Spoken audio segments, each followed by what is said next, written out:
One side of Manchester is very excited at the moment, and we can see why. Ruben Amorim is going to bring his new tactics to the current Manchester United squad by bringing the attacking press of Pep Guardiola with intense fitness needed and great discipline and non-negotiable, partnered with the defensive mindset of Jose Mourinho, as his teams easily go into a block without the ball and become very compact and hard to break down. Ten Hag said that eras end. While he wasn't the man to end this era of the Premier League, Amorim could be the one. He already has experience beating Premier League teams, previously bettering Arsenal and destroying Manchester City in the Champions League. The way Amorim achieved those victories shows that he is a coach that operates a system of ruthless attacking and also resolute defending. These styles are stereotypically contradictory, but somehow Amorim has managed to make it work. The question is, will he be able to use those tactics to make United a greater team? Will he finally be the one to get United back on track? Or do the current players not have the ability to adopt this new philosophy? When Arne Slot joined Liverpool, there were worries if he would be able to continue where the inspirational Jurgen Klopp left off. Slot has immediately adapted to the Liverpool squad and the Premier League, and has, in some ways, drawn out the potential of that squad in a way that Jurgen Klopp couldn't in his final season with the club. Now, granted, at that time, Klopp was already feeling tired. He had gotten too involved in the administrative process of the club, despite still having his responsibilities as a coach. This is one of the reasons Liverpool decided not to hire Ruben Amorim. Since Michael Edwards rejoined them, the team has changed their approach to how they conduct their business, with Slot limited to only his squad and not the players Liverpool signs.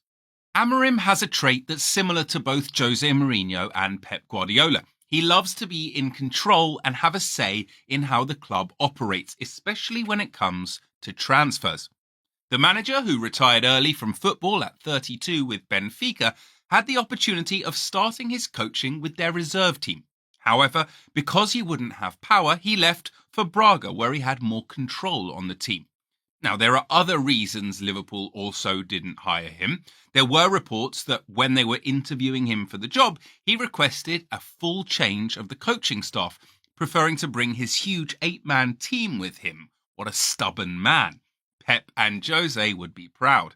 He also refused to change from his back three system, which Liverpool executives believed that they didn't have the centre-backs for, and were also unwilling to recruit more centre-backs just for Amorim's sake. Liverpool also believed that there might be a fatal flaw in his tactical style of playing 3-4-3 or 3-4-2-1. Have Man United hired Amorim too quickly? Did they do enough research on him? Subscribe to our channel to check out more videos on how Amorim could help United. Manchester United fans are at the point that they are seeing how Slot is performing excellently with Liverpool and are tempted to demand immediate results from Amorim. They have been patient with the coaches United have hired without much to show for, except, the odd trophy here and there, with the major ones being the Europa League Jose Mourinho won for them in 2017 and Erik ten Hag's 2024 FA Cup win. But now, United fans want to feel the thrill of winning again and may not have that much patience, and Amorim's own reputation could work against him in this regard. When he was still in the Portuguese league, he did some incredible stuff as Braga's coach, beating different top-rated sides in the league, including Benfica away. Then he went to Sporting in 2020 and allowed them to dream again. He helped them to their first Portuguese league title win in 19 years in 2021, losing only one match. Then he did the same again in 2024. He continued his hot streak with them in the 24-25 season, with the team winning their first 11 games and scoring over 39 goals in the process. The other teams in the Portuguese league just didn't have a definitive answer to Amorim's style, which is built on solid defence, like a Jose Mourinho team, and ruthless attacking, like a Pep Guardiola team.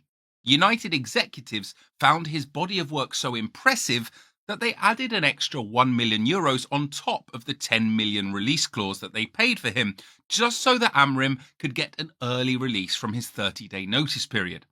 The executives also see Amrim as having similar traits to a special man in Manchester United history.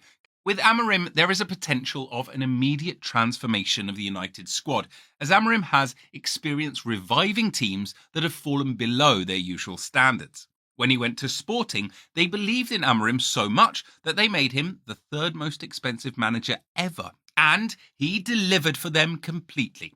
Now he has to do the same with United. Before the present time, Amrim was familiar with United. Before he became a coach, he undertook a postgraduate degree at the Faculty of Human Kinetics at the University of Lisbon.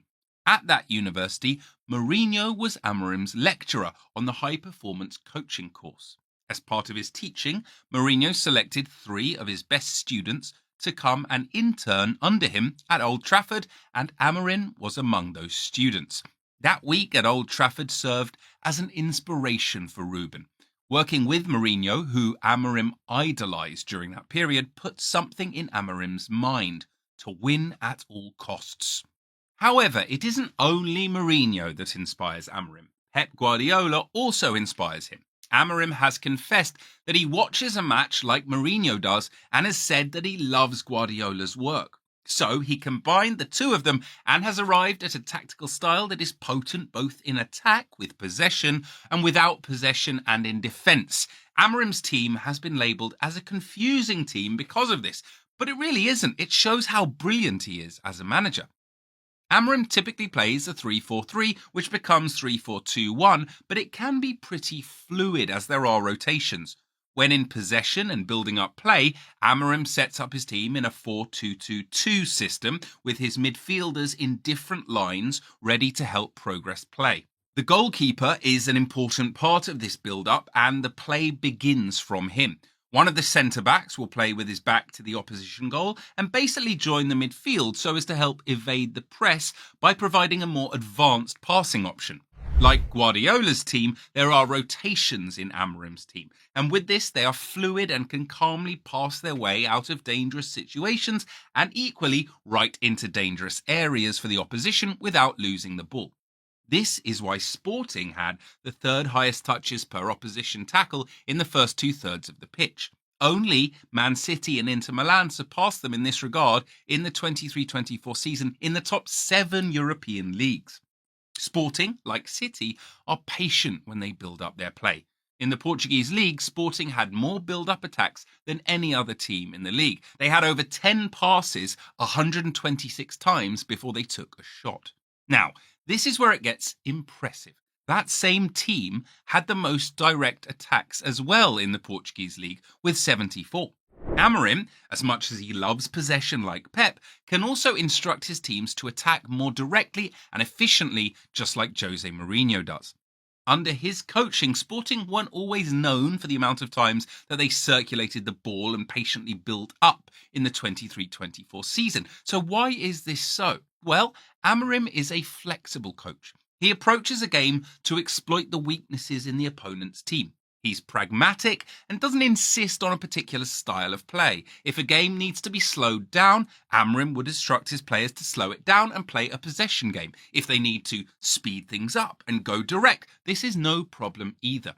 Now, it helped that Sporting signed Gyökeres, who's brilliant in situations where Sporting play that possession game and when they need to go direct. Will Manchester United be signing him? Watch our video on the striking sensation here to find out. When Sporting played direct, they tried to find Gyökeres as quickly as they could, with the wing-backs in this system being key to this. These wing-backs stretch play and feed Gyökeres as many through balls as they can, believing he'll get at the end of those passes and power through with his speed and strength. Now, United don't have Gyökeres.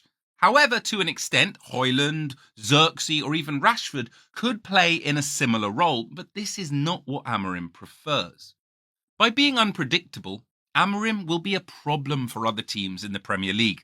When his team doesn't have the ball, he encourages his wing-backs to stay wide as much as they can to be ready for counter-attacks. He then instructs his 3 forwards to play close to each other, with the 2 players behind the striker occupying the inside channel and half spaces near the opposition box where they can cause damage. These 3 lead the pressing to help Sporting recover the ball back as fast as possible. He pushes his 3 centre-backs high up the pitch so they can pressure the opposition attackers. This pressing style is ripped straight from Guardiola's playbook, and it has been successful so far for Amorim. In the 23-24 season in the Portuguese league, Sporting pressed intensely. They're second only to Benfica in winning the ball high up the pitch and getting a shot out of it.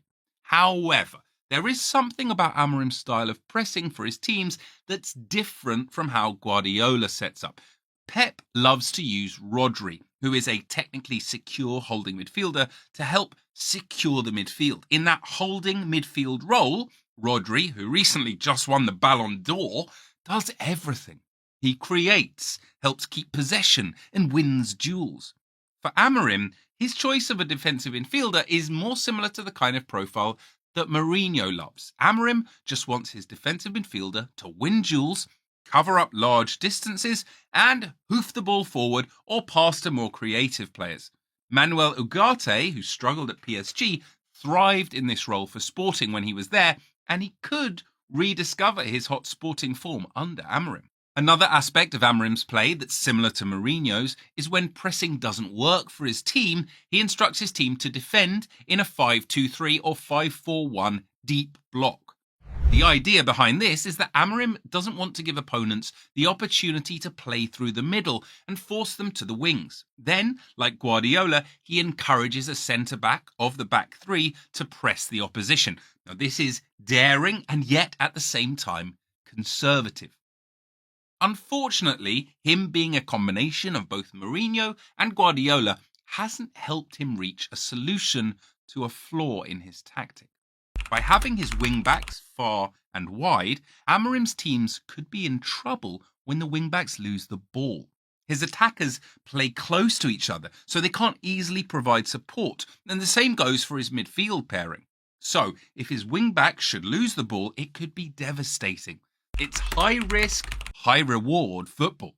This was a problem for Sporting when he was with them, but eventually worked as the players got used to it and bought into the philosophy. So, will this be a problem at United with their current players?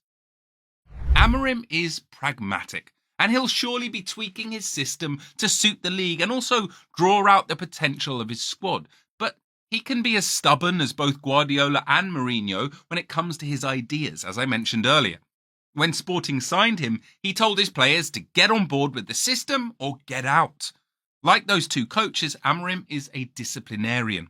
When he was at Sporting, he made sure the club sold a player, Islam Slimani, because he lacked commitment to the team. However, Amorim is not as aggressive as Mourinho, and as Bruno Fernandes pointed out in a recent interview, Amorim has the habit of defending and protecting his players in the media, something it seems United players resented Ten Hag for a lack of this. Now, this type of figure is actually necessary for United, who seem to be a group of individuals rather than a team. The expectation on Amorim is high. Interestingly, United hired Sir Alex Ferguson in November as well. Alex Ferguson also came from a team that's not part of Europe's top 5 leagues.